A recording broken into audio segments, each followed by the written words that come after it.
What's up, everybody? Cory, it is all for nothing. All the Kyle McCords, all the Devin McBrown, Browns, all the Devin new McBrowns. defense, yeah, all the new defense. All of it doesn't matter if we don't fix this one thing. What's up, guys? Welcome back, Bucks and Brew. Johnny and Cory here. Cory's joining to do a little take on the Buckeyes' biggest challenge this year. If we don't fix this one thing, or at least get this one thing right, it doesn't matter. The rest of it doesn't matter. And we're looking at 10-2 at best. 2016 all over again. That was a brutal offensive show to watch. And that had an imposing, terrific defense. So, guys, quick challenge on this video. Let's get 125 likes for your Ohio State Buckeyes and coffee. Who doesn't like coffee? Who doesn't love coffee besides communists? All right. Cory, the offensive line. Yeah, If we don't get it right, none of this matters, right? it's very true. Very, very true. Look, you could argue the entire team, any team in the country, stems from the line of scrimmage, offense and defensive lines. Defensive line, we're pretty sure is going to be pretty good this year. We have a lot of talent there. We feel good about who we have there. Offensive line, you lose Paris Johnson, you lose Dawand Jones, you lose Luke Wypler. Wypler would have been great to have back. An experienced center would have been outstanding to have back with a new quarterback. But, he chose to go to the NFL. Apparently, he's doing well with the Browns. I wish him the best, obviously. I think we can all agree on that. Obviously, Paris, Wypler, and Jones look good at the next level so far. So, good for them.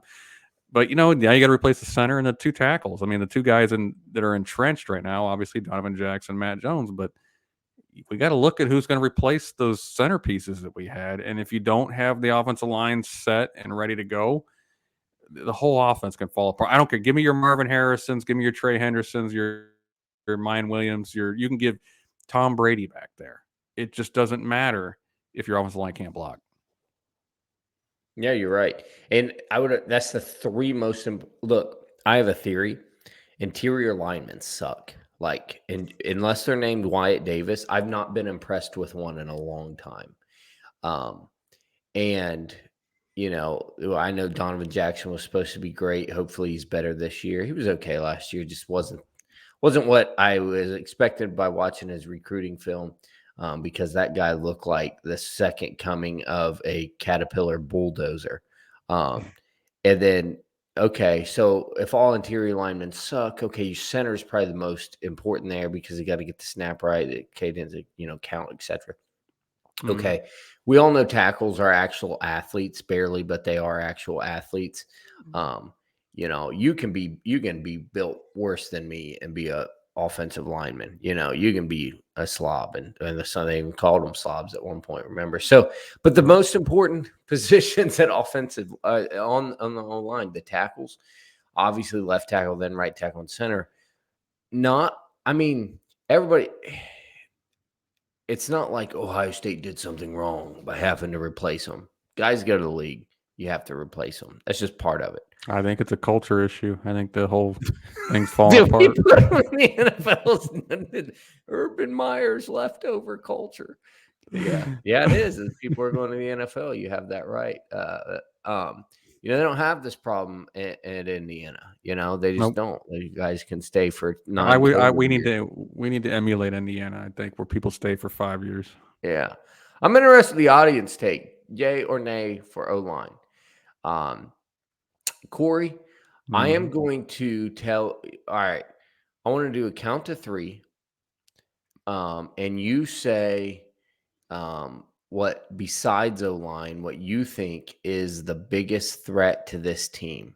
And I am going to say what I think is the biggest threat. And I bet we say the same thing. Okay. Uh-oh. Okay. All right. Ready?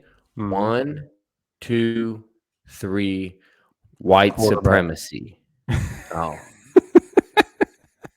What'd you say? I said quarterback, which is technically the same thing because we have all white quarterbacks. Yeah, that's what I meant. Quarterback's what I meant. Yeah. What'd I say? I don't remember. Okay, you were right. Okay, we got to protect the quarterback.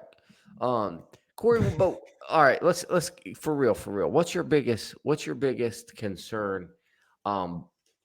in the offseason buzz, lights coming on.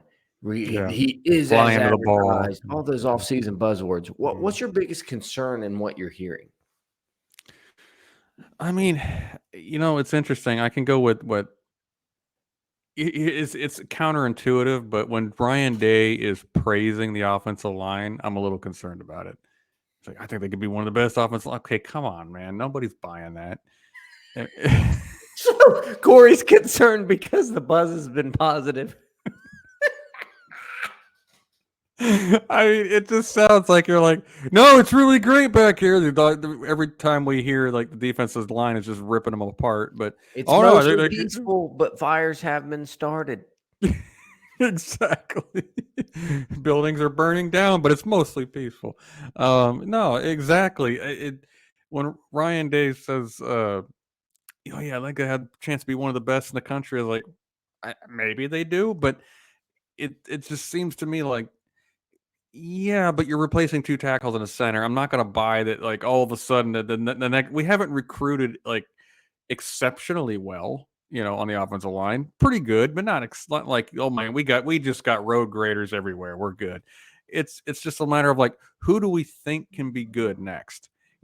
Look at for Luke Montgomery. Obviously, was a highly touted guy and out of Ohio, really good player. And he's challenging for the right tackle spot. Now, that could mean that we have nobody at right tackle, but it could also mean he's just a dude. I don't know. Left tackle, we had to go get a transfer from San Diego State. We all know San Diego State just pumps out offensive linemen, year in and year out. It's almost like I don't even know how we pulled this off. How do we get him from San Diego State? So I'm not saying he can't be good, but it's like I don't know. At center we got Jacob James, Hinsman. I think they've tried, the kicker there at one point. I'm not sure, but it's just like, who's going to be? I think Hinsman can be good. He's that guy who Wisconsin wanted. Wisconsin usually pretty good offensive lineman. So I kind of thought the same thing about Bryson Shaw too. So I mean, it's like, I thought, Wisconsin wants him. He's probably pretty good. So I don't know. And right tackle, we heard Zen Mikowski, George Fitzpatrick. Oh, he's starting. Now I'm not hearing their names anymore. And now it's just Josh Fryar, and who I've been hearing about for 3 years. I'm wondering if, like, is it now going to happen? And Luke Montgomery is the only guy in there. I'm like, well, yeah, he was at least a high 4-star, almost 5-star guy. I mean, okay, I could see where he'd be challenging. So, and then Ryan Day, I think they got a chance to be one of the best in the country. I'm like, Ryan, you just told me your 5-star quarterbacks are inconsistent. You told me that they're not doing well. Yet your offensive line, which every report indicates they've been getting destroyed by our defensive line, is, they could be one of the best in the country. So when I hear a positive comment, I'm like, immediately red alarms going off, like, okay, what's the psychology he's trying to play here? Yeah, Day doesn't seem like the type to tell, like, his strategy is, he seems a little more sympathetic and stuff than Meyer, but he doesn't seem like the type to tell someone they're much better than they are. I'll tell you, I did not hear that comment. This is what was alarming to me. In the offseason, everybody's positive. Oh, Sonny Styles. Oh, both quarterbacks can throw it to the moon and boomerang the ball back to them. And, it's always... They look for that in scouting. Yeah. Flying around the ball. Jim Knowles is getting it together. And then everybody on this year, what they're doing with the O-line is there are some struggles, but they're confident they'll get it together. I mean, to me, that's, my goodness, this is putrid. You think about it, Cory, 2020, 2021, we weren't told in the preseason that the defense was awful, and it was awful. Yeah. So how bad does it have to be before the beat starts saying, maybe there's a little concern here? And they've seemed to echo that with the O-line. Now, caveat. This defensive line, can we agree, Cory, is going to be a problem. I'm not a allegedly, yes. Yeah, I'm not a preseason hype guy. I don't buy that stuff. Man, I think they're going to be a problem. It is weird. I haven't heard crap about Mike Hall Jr. and stuff on the interior, but on the edge, I haven't really heard about anybody except for Kenyatta Jackson Jr. That's it. I mean, that's true. I think basically I did hear that. Look, no one can really block JTT. Okay, I get it. Like if you have a 5-star freak, no one's gonna be able to block him, especially when you're trying out new guys. Yeah, it's like you mean George Fitzpatrick couldn't block JT now? Come Yeah, on. exactly. So the small caveat, maybe Ryan Day's saying they got a chance to be the best because they're going against a great unit. Okay, don't buy that. I slightly sympathize with that a little bit. But what's concerning to me, Cory, you've been around this a long time. Have you ever seen a position group where the beat's like, maybe be all right. We just going to take a little time. Have you ever seen now? First of all, that backup O-line crap, I don't care. I'm not talking about that. I do not. The backup O-line's never been any good. That's why they're backups. And especially in preseason, it's harder to get – defense gets going first because you just go attack. Offense needs continuity. So people won't give me the backup O-line garbage that they're putting out there. I'm talking about the starters. Cory, have you ever seen a position group this time that the beat has been so monotone about before in the preseason? I've never seen a position group where the beat will, oh, dude, we're in trouble. Ever. Like, ever. Not even Kerry Combs' secondary. Yeah. No, not even Kerry Combs' secondary. In fact, I remember articles about Kerry Combs' secondary. Like, I think they're getting it together. They're starting to figure it out. It's just like because they're going in practice. Again, I'm with you, Johnny. I don't care about preseason hype. I just do not. I get excited for my own things that I think about, but not because I read something from some publication where some guy can't even get credentials to the Woody, So, I like, I heard from this person, the second Shawman or whatever that this guy's killing it. I'm like, I don't care anymore. Been reading that for 10 years. Don't care anymore. Amen. Because it's just ridiculous. Yeah. I wonder, real quick, if Mike Casper's the same way. He's been following Buckeye football religiously since the 90s. The dude, I bet you, I'm going to have to ask him, like, Casper, are you over it at this point? He probably is. Casper's smart enough to know it's like, yeah, you can hype up whatever you want. We'll wait till the whistles blow and the helmets start flying for real. I don't care what you do in drills. Like everybody looked at that Marvin Harrison Denzel Burke drill where he just wasted Denzel Burke. People mocking Denzel like, oh man, he can't guard it. I was like, dude, first of all, it's Marvin Harrison. Second of all, it's one drill out of like a million they do up until the season. I don't care. Harrison, I'll tell you what also concerns me if you want to get off topic here, the Harrison hype. I've never seen a player for Ohio State more hype than Braxton Miller was not this hyped. And look, I think Harrison's a great player. I think he's going to have a great year. I think he's going to go down as the greatest receiver in Ohio State history. I really do believe that. But he's going to win the Heisman. He's going to be the best player in the country. He's unstoppable. He's Calvin Johnson. I'm like, oh, okay, calm down. Yeah, and well, I think the assumption here before we get right back on topic. I mean, Zach Smith did say he heard that they are not seeing the level up. Not that Marvin Harrison's bad by any means, but they're not seeing the level up that they thought they would see. I did hear from a really good source. I'm not gonna basically. Maybe his plans to be all in this offseason weren't that he wasn't going to be all. It might have been a little more injury prevention thinking than let me get better thinking. I'll leave it at that. But yeah, I think when we assume you've done this in football, I have too. He's as good as a freshman. He'll be, man, by the time he's a junior. When he's a sophomore, he'll be even better next year. He'll be even better. I mean, and we went over this. I think I talked about it before. Like Johnny Manziel won it as a freshman, Jameis Williams as a freshman, not as sophomore. It's like it's not a Joey Bosa's sophomore year was better than his juniors, right?